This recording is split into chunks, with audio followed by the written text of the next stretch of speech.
Right guys, ఈ వీడియోలో మనము కొన్ని ఛార్జింగ్ మెథడ్స్ చూద్దాం సార్.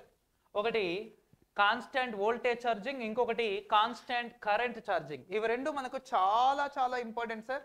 లాస్ట్ టైం జూనియర్ లైన్మెన్లో ఆల్రెడీ ఒక 2 times అడిగాడు సార్ క్వశ్చన్. ఏపీజేఎల్ఎంలో కూడా అడిగాడు సార్ ఒక 2 times క్వశ్చన్.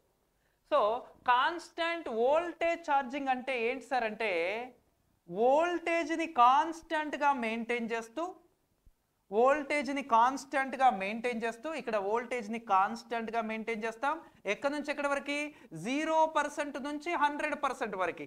మనం బ్యాటరీని ఛార్జింగ్ చేసేటప్పుడు 0% నుంచి 100% వరకు వోల్టేజ్ని కాన్స్టెంట్గా మెయింటైన్ చేస్తాం, కానీ కరెంట్ని వేరీ చేస్తాం. కరెంట్ని స్టార్టింగ్లో హై కరెంట్ వెళ్తుంది, దాని తర్వాత లో కరెంట్ వెళ్తుంది. ఈ విధంగా మనం కరెంట్ని కంట్రోల్ చేస్తాం. ఇక్కడ విషయానికి వస్తే ఇక్కడ ఫ్రమ్ 0% to 100%, ఇక్కడ కరెంట్ని కాన్స్టెంట్గా మెయింటైన్ చేస్తాం. బట్ స్టార్టింగ్లో హై వోల్టేజ్ ఇస్తాము, దాని తర్వాత స్లోగా వోల్టేజ్ని రెడ్యూస్ చేస్తాం. This is the difference between constant voltage charging and constant current charging. For example, ఇది బ్యాటరీ. ఈ బ్యాటరీ యొక్క వోల్టేజ్ కొంత ఉంది, ఈఎంఎఫ్. ఇది ఒక బ్యాటరీ, ఇక్కడ కనెక్ట్ చేశాను, దీన్ని ఛార్జింగ్ చేస్తున్నాను. ఇప్పుడు నేను ఈ బ్యాటరీని ఛార్జ్ చేయడానికి జనరల్గా constant voltage charging mostly used for DC applications and constant current charging mostly used for AC applications. అదొకటి ఇంపార్టెంట్. దాని తర్వాత ఇక్కడ మనం కరెంట్ని కంట్రోల్ చేయడానికి ఒక రియోస్టాట్ అనేది కనెక్ట్ చేసా. ఈ రియోస్టాట్ అనేది ఏం చేస్తుంది? Controls the current. ఇది కరెంట్ని కంట్రోల్ చేస్తుంది. ఇక్కడ వోల్టేజ్ని కంట్రోల్ చేయడానికి మనం ఒక ల్యాంప్ లోడ్ యూజ్ చేసాము. ఇది ఏం చేస్తుంది? Controls the voltage. ఈ ల్యాంప్ లోడ్ అనేది మనం వోల్టేజ్ని కంట్రోల్ చేయడానికి యూజ్ చేసాం. కరెంట్ని ఎలా కంట్రోల్ చేస్తాం? రెసిస్టెన్స్ వాల్యూ పెంచుతూ ఉంటే కరెంట్ తగ్గుతూ ఉంటుంది. ఎందుకంటే స్టార్టింగ్లో ఎక్కువ కరెంట్ తీసుకుంటుంది బ్యాటరీ ఛార్జ్ అవ్వడానికి. దాని తర్వాత ఛార్జ్ అవుతూ ఉన్న కొద్దీ ఆ కరెంట్ని కంట్రోల్ చేయాలి. ఆ కరెంట్ని కంట్రోల్ చేయడానికి మనం రియోస్టాట్ వాడుతున్నాం. ఇక్కడ విషయానికి వస్తే స్టార్టింగ్లో హై వోల్టేజ్ ఇస్తాం. ఇక్కడ ఎంత హై వోల్టేజ్ ఇస్తే అప్పుడు మనకు అంత త్వరగా ఛార్జ్ అవుతూ ఉంటుంది. బట్ ఎప్పుడైతే ఈ బ్యాటరీ ఛార్జింగ్ స్టార్ట్ అయిందో అప్పుడు వోల్టేజ్ని తగ్గించడానికి ఈ ల్యాంప్ లోడ్, ప్యారలల్ ల్యాంప్ లోడ్ని యూజ్ చేస్తున్నాం. ఈ విధంగా మనం తగ్గించవచ్చు. ఈ కాన్స్టెంట్ వోల్టేజ్ ఛార్జింగ్ యూజ్ చేయడం వల్ల అడ్వాంటేజ్ ఏంటి సార్ అంటే, కాన్స్టెంట్ వోల్టేజ్ ఛార్జింగ్ యూజ్ చేయడం వల్ల మన బ్యాటరీ యొక్క కెపాసిటీ అనేది పెరుగుతుంది. ఆల్మోస్ట్ ఒక 10 to 20% వరకు మన బ్యాటరీ యొక్క కెపాసిటీ అనేది పెరుగుతుంది. కానీ కాన్స్టెంట్ కరెంట్ ఛార్జింగ్ యూజ్ చేయడం వల్ల ఏమవుతుంది సార్ అంటే, మన బ్యాటరీ యొక్క లైఫ్ అనేది ఇంక్రీజ్ అవుతుంది. మన బ్యాటరీ యొక్క లైఫ్ టైం అనేది పెరుగుతుంది. ఇదేమో లైఫ్ టైం ఇంక్రీజ్ చేస్తుంది, ఇదేమో బ్యాటరీ యొక్క కెపాసిటీని ఇంక్రీజ్ చేస్తుంది. అది కాకుండా ఈ కాన్స్టెంట్ వోల్టేజ్ ఛార్జింగ్ వల్ల బక్లింగ్ కానీ గ్యాసింగ్ కానీ అలాంటి ప్రాబ్లమ్స్ రాకుండా ఉంటాయన్నమాట. ఈ కాన్స్టెంట్ వోల్టేజ్ ఛార్జింగ్ వల్ల there is no over charging problems. ఇక్కడ ఎలాంటి ఓవర్ ఛార్జింగ్ ప్రాబ్లమ్స్ ఉండవు. ఇక్కడ mostly no gassing problems or no buckling problems. No gassing and no buckling problems. ఎందుకు? మనకు ఛార్జింగ్ స్పీడ్గా ఎక్కువ అవుతేనే కదా ఏమొస్తుంది? బక్లింగ్ కానీ గ్యాసింగ్ కూడా ఓవర్ ఛార్జింగ్ వల్లనే వస్తుంది సార్. మళ్ళీ చెప్తాను, నేను లెడ్ యాసిడ్ సెల్లోకి వెళ్ళిన తర్వాత చెప్తాను. ఈ గ్యాసింగ్ అనేది కూడా సేమ్ అదే విధంగా ఓవర్ ఛార్జింగ్ వల్ల ఆక్సిజన్, హైడ్రోజన్ అనేవి ప్రొడ్యూస్ అవుతాయి అన్నమాట. అది కూడా ప్రాబ్లమే అన్నమాట. ఇలా ఎప్పుడు వస్తాయి? ఇవి రెండు కూడా ఓవర్ ఛార్జింగ్ వల్ల వస్తాయి. బట్ ఇక్కడ మనం కరెంట్ని ఏం చేస్తున్నాం? కరెంట్ని కంట్రోల్ చేస్తున్నాం. ఛార్జింగ్ కరెంట్ని కంట్రోల్ చేస్తున్నాం. అప్పుడు ఈ ఓవర్ ఛార్జింగ్ ఎఫెక్ట్స్ ఏవైతే ఉన్నాయో గ్యాసింగ్ అండ్ బక్లింగ్ అనేవి రాకుండా ఉంటాయి. ఇది దీంట్లో ఉన్న అడ్వాంటేజ్. దీంట్లో లైఫ్ టైం పెరుగుతుంది, దీంట్లో కెపాసిటీ ఇంక్రీజ్ అవుతుంది, అదేవిధంగా గ్యాసింగ్ బక్లింగ్ అనేవి అవాయిడ్ అవుతాయి. ఇది కాకుండా మనకు చాలా ఇంపార్టెంట్, ఇది DC అప్లికేషన్స్ ఎక్కువగా ఇది AC అప్లికేషన్స్కు వాడతారని చెప్పినాను. ఇది ఎక్కడ వాడతారు సార్ అంటే this is generally used in lead acid cells. ఇది ఎక్కడ యూజ్ చేస్తున్నాం సార్ మనము?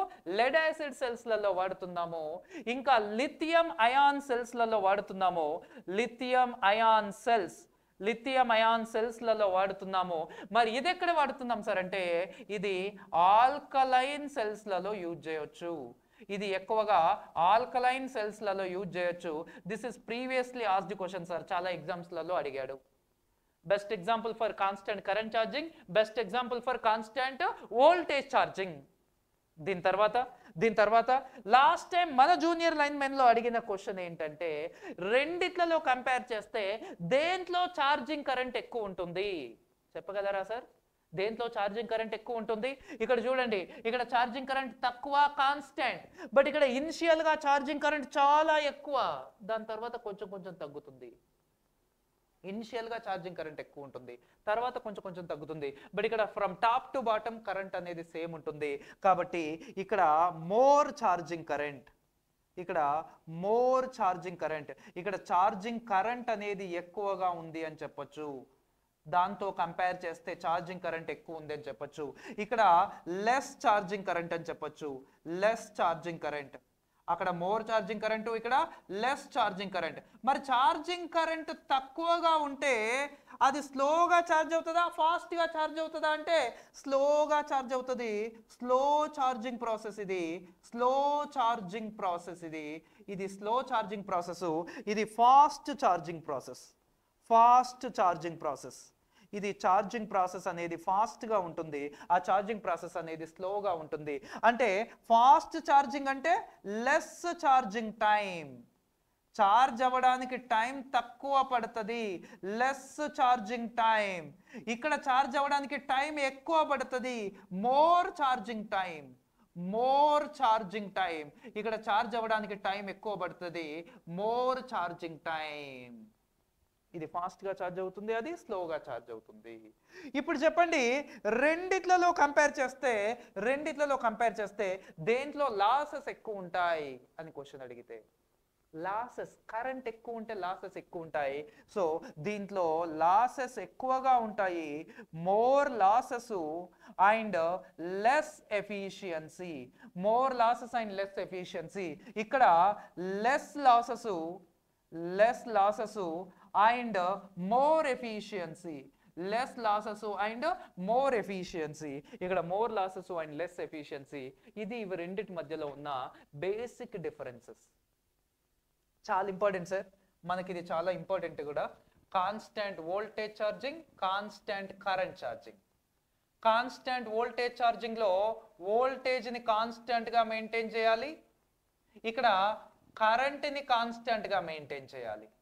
అంటే ఇక్కడ కరెంట్ అనేది చేంజ్ అవుతుంది,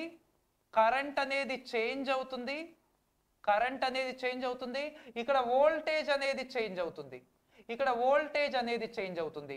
ఈ కరెంట్ చేంజ్ ని దేంతో చేస్తున్నాం? రియోస్టాట్. రియోస్టాట్ యూజ్ చేసి కరెంట్ ని చేంజ్ చేస్తున్నాం. వోల్టేజ్ చేంజ్ ఎట్లా చేంజ్ చేస్తున్నాం? Lamp load. ఎట్లా చేంజ్ చేస్తున్నాం సార్? ల్యాంప్ లోడ్ని యూజ్ చేసి మనం వోల్టేజ్ని చేంజ్ చేస్తున్నాం, ల్యాంప్ లోడ్ని యూజ్ చేసి. అయితే ఈ రెండిట్లలో కంపేర్ చేస్తే ఇది మోస్ట్లీ DC అప్లికేషన్స్ ఎక్కువగా వాడతాం, ఇది AC అప్లికేషన్స్కి ఎక్కువగా వాడతాం. ఇవి రెండిట్లలో యూజ్ చేస్తే దీన్ని లెడ్ యాసిడ్ సెల్స్లలో ఎక్కువగా యూజ్ చేస్తాం అండ్ లిథియం అయాన్ సెల్స్లలో ఎక్కువగా యూజ్ చేస్తాం. వీటిని యూజ్ చేస్తే ఆల్కలైన్ సెల్స్ అయిన nickel iron cell, nickel cadmium సెల్లులలో మనం ఎక్కువగా యూజ్ చేస్తున్నాం. Nickel iron cell, nickel cadmium cell. Next ఇవి రెండిట్లలో ఇంకా డిఫరెన్సెస్ మాట్లాడితే దీని కాన్స్టెంట్ వోల్టేజ్ ఛార్జింగ్ వల్ల కెపాసిటీ పెరుగుతుంది, కాన్స్టెంట్ కరెంట్ ఛార్జింగ్ వల్ల లైఫ్ టైం పెరుగుతుంది. కాన్స్టెంట్ వోల్టేజ్ ఛార్జింగ్ లో ఛార్జింగ్ కరెంట్ ఎక్కువ ఉంటుంది, దీంతో కంపేర్ చేస్తే ఛార్జింగ్ కరెంట్ దీంట్లో తక్కువ ఉంటుంది. ఇది స్లోగా ఛార్జ్ అవుతుందా ఫాస్ట్గా ఛార్జ్ అవుతుందా అంటే ఫాస్ట్గా ఛార్జ్ అవుతుంది, అంటే ఛార్జింగ్ టైం తక్కువ. ఇది స్లోగా ఛార్జ్ అవుతుంది అంటే ఛార్జింగ్ టైం అనేది ఎక్కువ పడుతుంది, ఛార్జింగ్ టైం అనేది ఎక్కువ పడుతుంది. ఇది ఫాస్ట్ ఛార్జింగ్, అది స్లో ఛార్జింగ్. ఇక్కడ కరెంట్ ఎక్కువగా ఉంది కాబట్టి లాసెస్ కూడా ఎక్కువగా ఉంటాయి, ఇక్కడ కరెంట్ తక్కువగా ఉంది కాబట్టి లాసెస్ కూడా తక్కువగా ఉంటాయి. ఇక్కడ లాసెస్ ఎక్కువ ఉన్నాయి కాబట్టి ఎఫిషియన్సీ తక్కువ ఉంటుంది, లాసెస్ తక్కువ ఉన్నాయి కాబట్టి ఎఫిషియన్సీ ఎక్కువ ఉంటుంది. ఇదంతా మీరు క్రియేట్ చేయాల్సింది. నేను ఇది మాత్రమే చెప్పాలి, ఇది నేను డిస్కస్ చేసి వెళ్ళాలి. దాని తర్వాత దీన్ని బేస్ చేసుకొని మీకు అర్థమైన వేలో మీరు ఒక షార్ట్ నోట్స్ ఈ విధంగా రాసుకోవాలి. కాన్స్టెంట్ వోల్టేజ్ ఛార్జింగ్లో ఏం జరుగుతుంది, కాన్స్టెంట్ కరెంట్ ఛార్జింగ్లో ఏం జరుగుతుంది, దీని నుంచి ప్రతిదీ కూడా ఒక కాన్సెప్ట్ నుంచి మీరు ఒక క్లారిటీ నోట్స్ ప్రిపేర్ చేసుకోవడం. ఇది దీన్ని మాత్రమే చదివి వదిలేయడం రీడింగ్ అంటారు. ఇలా ప్రిపేర్ చేసుకొని దీన్ని మీరు చదువుతూ ఉండడాన్ని ప్రిపరేషన్ అంటారు. That gives you job. గుర్తుపెట్టుకోండి గైస్. ఓకే, ఇది constant voltage charging and constant current charging important అమ్మా.